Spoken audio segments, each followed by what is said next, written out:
Strike three for legislative district map makers.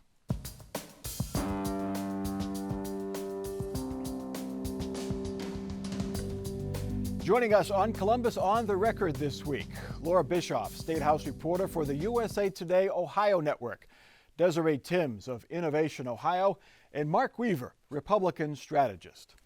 For the third time, a split Ohio Supreme Court has rejected the Ohio Redistricting Commission's maps for Ohio House and Senate districts.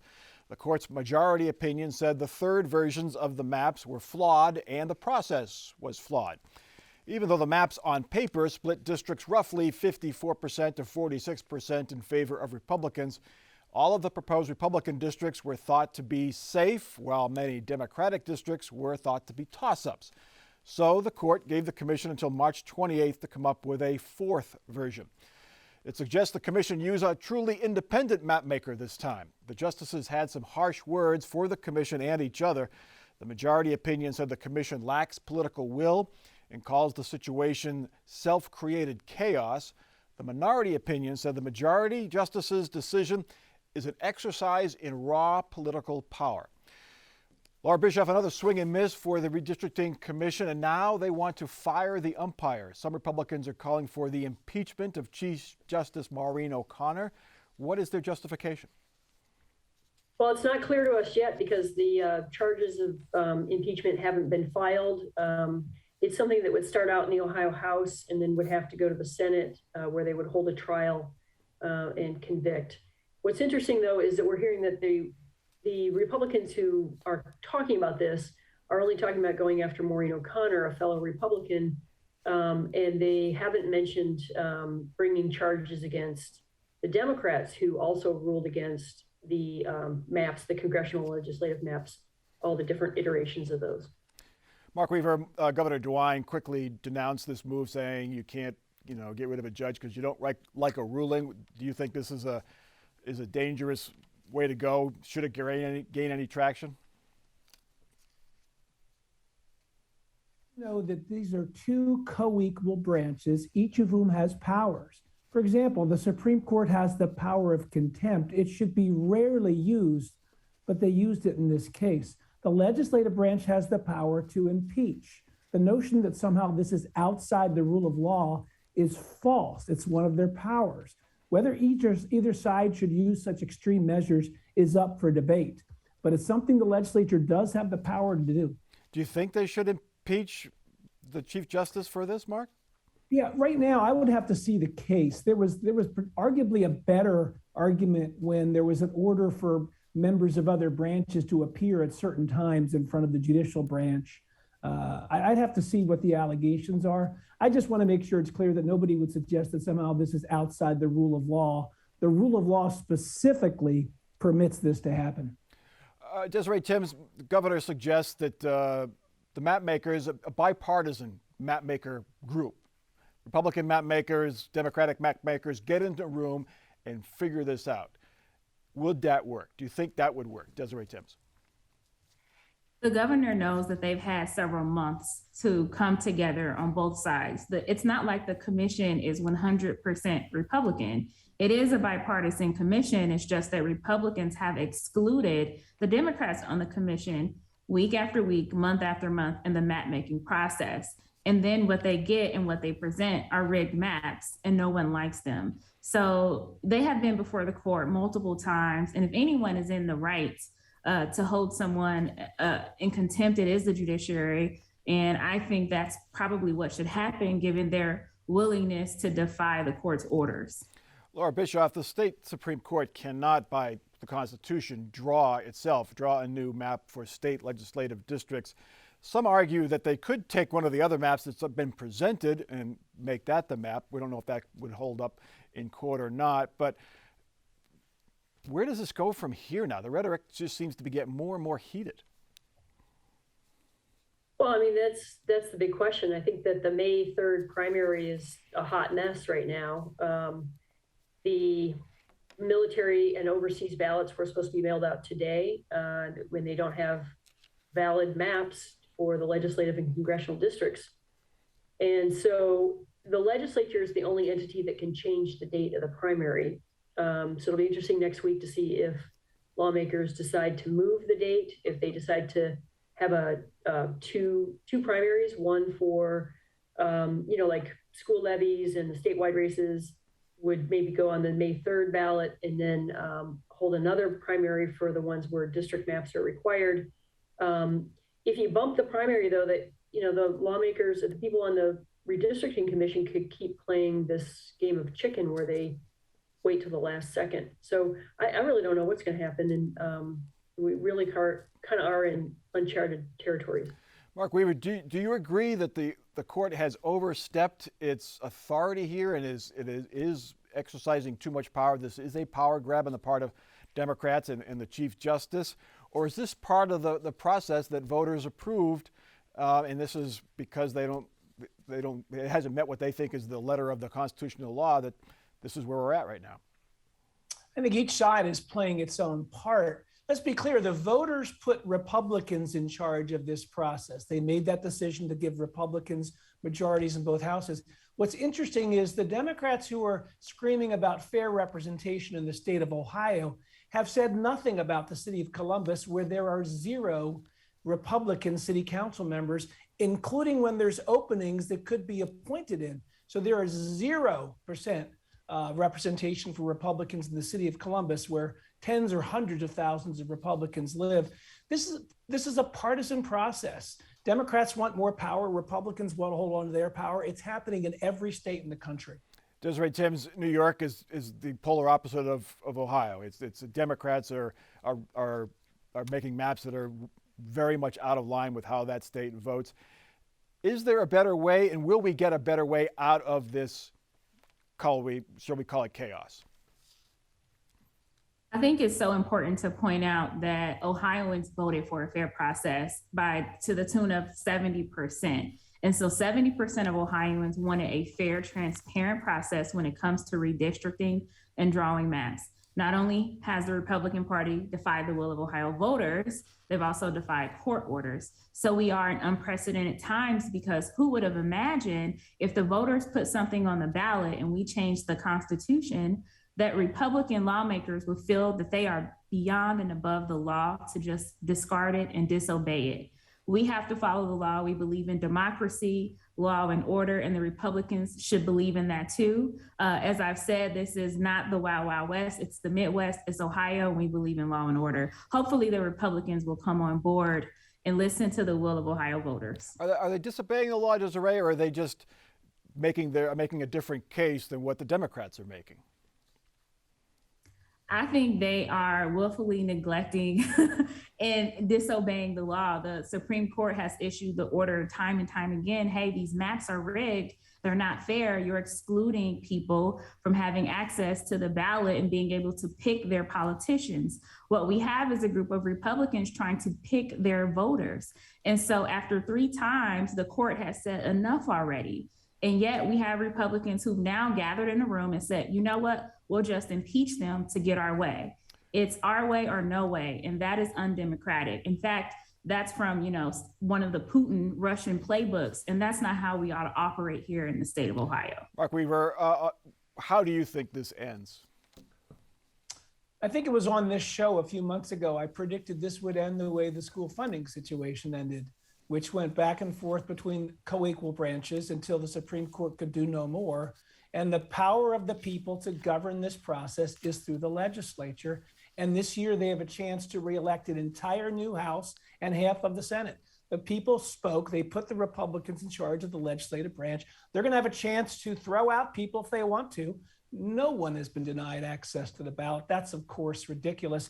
This is a partisan challenge between 2 parties, each of whom is trying to hold on to power. But would you agree that you can draw the maps to give one party an advantage to hold on to power, though? Oh, I think every party that has the ability to draw maps wants to draw maps in its own favor. And when you look at what the Democrats drew, they drew lines in their own interest. So it's hard to get politics out of a political process. This is by its nature a political process. Yeah. All of this uncertainty does not make running a campaign any easier. On the Republican side in the race for governor, Jim Renacci has joined Governor DeWine in declining a chance to debate later this month.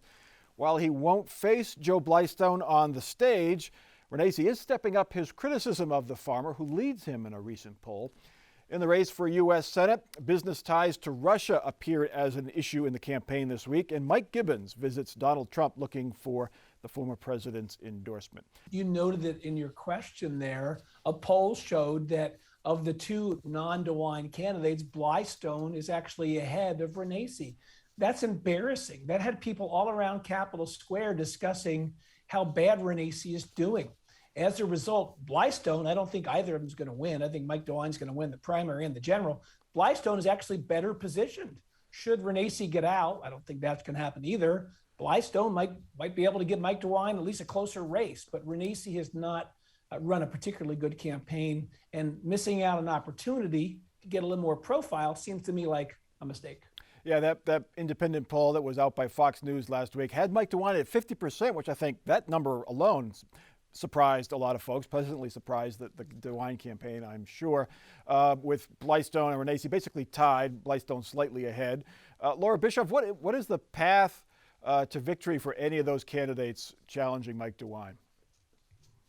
Well, I think it's a rough path. Like Mark said, I think that Governor DeWine is pretty well positioned to win his primary. Now, I do think that Blystone and Renacci being in that primary kind of helps split the anti-DeWine vote, which is pretty significant. I don't know that it rises to 50%. So I think if both of them stay in, if Joe and Jim stay in, that's better for Governor DeWine. Turning to the U.S. Senate race, Mike Gibbons was to meet with President Trump this week down in Mar-a-Lago and seek the former president's endorsement. And Democrats started criticizing Mike Gibbons this week, pointing out all the times that Gibbons had said less than flattering things about Donald Trump. Desiree Timms, are Democrats worried about Mike Gibbons? Democrats are not worried about Mike Gibbons. We've certainly seen the racist TV ads and the dog whistle politics he's launched in his campaign, and now he's earned himself a ticket down to Mar-a-Lago for Donald Trump. What we continue to see from the Republican candidates is their will to bend towards the right as far as they can go. And so they're getting extreme and more extreme by the day. And so we look forward to popping our popcorn and watching the Republican candidates tear themselves apart. So you don't think Democrats are trying to weigh in here and try to criticize Mike Gibbons, perhaps give Josh Mandel an advantage, trying to pick which candidate they want to face should Tim Ryan win the nomination on the Democratic side? I don't think any of the Republican candidates for Senate can hold a fire to Congressman Tim Ryan or any of the Democrats running for Senate, because the Democrats stand for working people and the Republican candidates stand for Donald Trump. And so regardless of who the Republican candidate or ultimate nominee will be, they will be far right, far extreme, leading into Donald Trumpism. And so that's not going to work for the average voter here in Ohio. Mark Weaver at Politico reports that Donald Trump still says he'd like to endorse in this race, but the race is really tight, and most people think that he's not going to pick someone unless he knows they could win. Do you really see him jumping in the next month, 2 months, 3 months, whenever we held the primary? That's a key question, right? The more time to the primary, the more time for him to make a decision. Look, we're in a Republican state. Donald Trump won this state by 8 points twice. Working people overwhelmingly supported Donald Trump. The Republican base supports Donald Trump. It's no surprise that these candidates would like to earn his endorsement. I don't know that he will endorse. I don't know that he knows whether he will endorse. But it'd be interesting to see Morgan Harper and whether or not the Democrats will give her a fair shake to kind of shunt her off to the side and try to give a coronation to Tim Ryan. Really is, I think, not fair to Morgan Harper, who's been a guest on this program and who's run a pretty issue-oriented campaign, but the Democrats have been ignoring her. I think that's wrong. Yeah, we'll get to the Democrats in a moment. But Laura, one more question on the Republican side. The Associated Press this week reported that just about every Republican, even if Tim Ryan to some degree, have ties to business interests in Russia in some degree or other. Some are close ties, some are like detached ties. This is a bigger issue in Ohio because there is a sizable Ukrainian-American population here. So it resonates a bit more. Well, sure, and you see that there's a lot of pressure to pull out of Russian investments. We saw that with the call for the public pension systems to do so. I think that's kind of good politics right now. It makes sense. Although, trying to sell your Russian assets at this point are, good luck with that because the markets are essentially closed. Yeah. I think that, there's so many people in the Republican primary that are self-funding and very, very wealthy people with deep business ties. That this is could be an ongoing issue. Yeah, all of the candidates, all the Republican candidates, strongly support Ukraine and deny that their ties to Russia are support of Vladimir Putin. With the Republican candidates attacking each other and redistricting dominating news coverage, Democratic candidates are trying to break through. The likely most competitive primary race is for governor. Both former Cincinnati Mayor John Cranley and former Dayton Mayor Nan Whaley rolled out their first TV ads this week. And Tim Ryan says he wants to financially support Democrats on the Ohio ticket looking ahead to November. Desiree Timms, we are 2 weeks, give or take, from the start of early voting, if the primary happens in May. That's kind of late to be running your first introductory ads, is it not, for these Democratic candidates for governor? I don't think it's too late at all to run TV ads because I know we're all wonky and political nerds here, but the majority of people across the state aren't paying attention to elections yet, and people typically don't really lean in or form an opinion until late summer, early fall. So I think this is a good time for the candidates to introduce themselves to the public, to build their name ID. I think the timing is pretty good because May 3rd primary is probably not going to happen. Or unlikely. Hopefully we only have one primary and not two, but either way, I think it's a good time to introduce themselves to the voters across the state. Mark Weaver, if you look at the ads, we're not going to show them here, but Cranley in his ad really touts his work on the Innocence Project, which helped free wrongfully convicted folks. Nan Whaley stresses her middle-class background and really stresses manufacturing jobs. As an unbiased political analyst, what do you think the campaign strategy is, and which voters are they going for in these ads? Well, Democrat primaries are dominated by the far left of the party, people who are well out of step with the mainstream of Ohio, and that's why you see candidates typically pandering to that far left. Neither of these candidates is particularly well known. They're just barely known and liked in their respective cities. So they've got a heavy lift just to get known statewide, much less make their case in a very short period of time without a whole lot of money. It's not a great time to be a Democrat running for governor. Laura Bischoff, candidates always try to time when they spend their ad money for the primary. It has to be really hard now because we don't know when the primary is going to be. May is looking less and less likely. Do you think that was a reason why these ads came out so late? And will it matter in the end, like Desiree said? Well, I do think it's a big factor as to why it went up on TV late. But at the same time, I agree with Desiree. I don't think that many people are really dialed into this just yet, and they have limited resources, so they have to be very judicious in how they spend those. There was a story in the Dispatch this week. I think you wrote it or contributed to it, showing some friendly text between those two mayors. Some of them a little off color. Breaking news. They talk trash about their Republican opponents. But do you think that we'll see this thing go negative? This campaign for governor go negative? Do you think, based on their relationship prior to this campaign? Yet to be determined. What's interesting is Jessie Baumert, my colleague, she asked for text messages between Cranley and Whaley because they have been longtime friends, and they co-founded the Ohio Mayor's Alliance.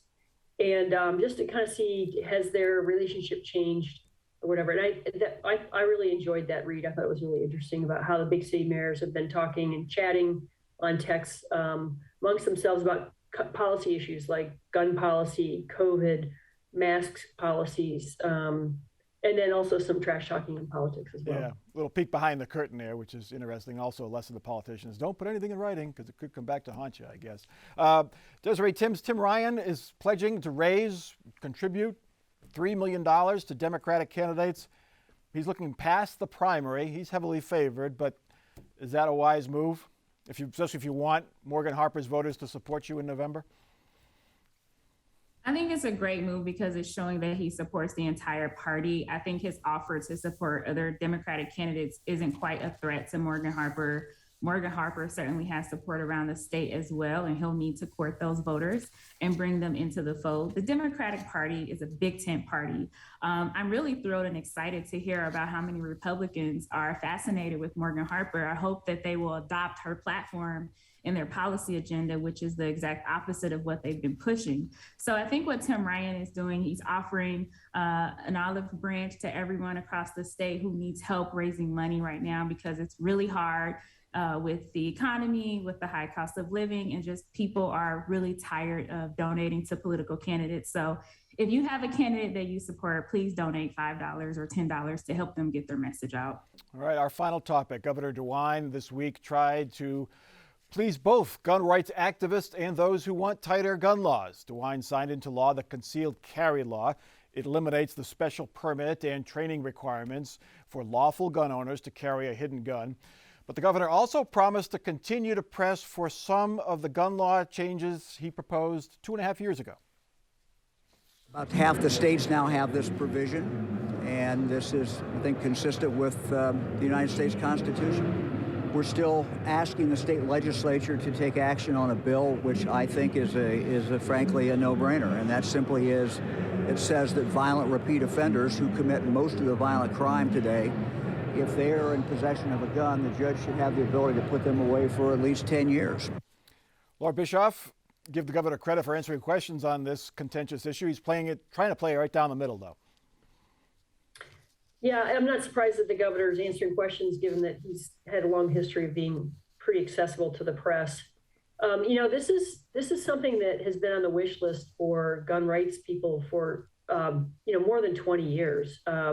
Back in the mid to late 90s, it was introduced. I think they called it Vermont-style permitless carry, because Vermont, I think, was one of the few states that actually had it, and now a lot more states have it. Governor DeWine, his Strong Ohio package, following the Dayton shooting, which occurred in August of 2019, was a lot more robust than just going after repeat offenders who have guns in their hands. And I think that the chances of passing anything resembling a red flag law or background checks are pretty minimal, given the position of the Ohio General Assembly right now. Mark Weaver, how does this play out? Does him signing this concealed carry law satisfy the strong gun rights activists? And by promising to continue to work even for modest proposals, does that eliminate some of the criticism that he is not doing something to stop gun violence? Yeah, I think it does. He is doing something. He's putting in the hands of good guys guns that could stop a mass shooter and allowing particularly vulnerable people to defend themselves. This is really not so much about the Second Amendment to the U.S. Constitution. It's about Article 1, Section 4 of the Ohio Constitution, which all those legislators swore to uphold, which says that the people have a right to bear arms in defense of themselves. Every Ohio lawmaker swore to uphold that Constitution, and by passing that, they're consistent with the rights outlined in the state Constitution. Desiree Tims, Republicans really come out for this issue. Nan Whaley, should she get the nomination for governor and run against Mike DeWine, who is the favorite in the Republican side, she could point to this. She was the mayor of Dayton when the shooting happened in 2019. But will Democrats come out and vote for this issue alone? I was with my friends and family and neighbors in the Oregon district after the mass shooting that occurred, and we yelled, "Do something." And Governor DeWine stood on stage and said that he would do something. But what he actually did, instead of doing something for the people of Dayton and the people around this state who don't feel safe, who support background checks, is he listened to the far extremists in his party and accepted money and the political astuteness that comes with the NRA and listened to them and decided to pass this permitless carry bill. This is not aligned with the values of Ohioans. It's not good. Law enforcement doesn't support it, and it's going to have political blowback for Governor DeWine and all of the people who support this bill. It is bad politics, it's bad policy, and it's bad for Ohio. All right, it's time now for our final off-the-record parting shots. And Mark Weaver, we will start with you. Earlier in the show, we talked about a story allegedly linking some candidates to Russia. One of those alleged links was that the candidate had a Rumble account, which is a YouTube type account, that Russia also has a YouTube account. Well, I would like the viewers to know that all of us on your panel have Twitter accounts. So does Communist China. So your humble panel today, all of us are China linked, as well as those candidates who allegedly are Russia linked. All right, Desiree Timms, you're up next. Governor DeWine will give his State of the State address, and I'm sure he'll make a lot of claims, but the truth is what he's doing is leaning into the political extreme wing of his party because it's an election year. We look forward to watching the State of the State. I hope he'll talk about his plans to actually do something for working families, but I doubt it. And Laura Bischoff, final thought. Yeah, so Peg Rosenfield was a longtime volunteer for the League of Women Voters of Ohio. She was a fierce advocate for voting rights, very sharp mind and keen sense of humor. Her obituary said that she died after a long battle with the Ohio legislature. And at her funeral this week, League of Women Voters Director Jen Miller said Peg's last words she wanted uttered at her service, and those were, "Don't let the sons of bitches gerrymander Ohio." Yeah, she was one of a kind and was expressing her opinion both in the dispatch letters to the editor and on all sides with Ann Fisher right up till her final days. So condolences to her family. That is Columbus on the Record for this week. Check us out online, wosu.org/COTR, where you can see each episode on demand. For our crew and for our panel, I'm Mike Thompson. Have a good week.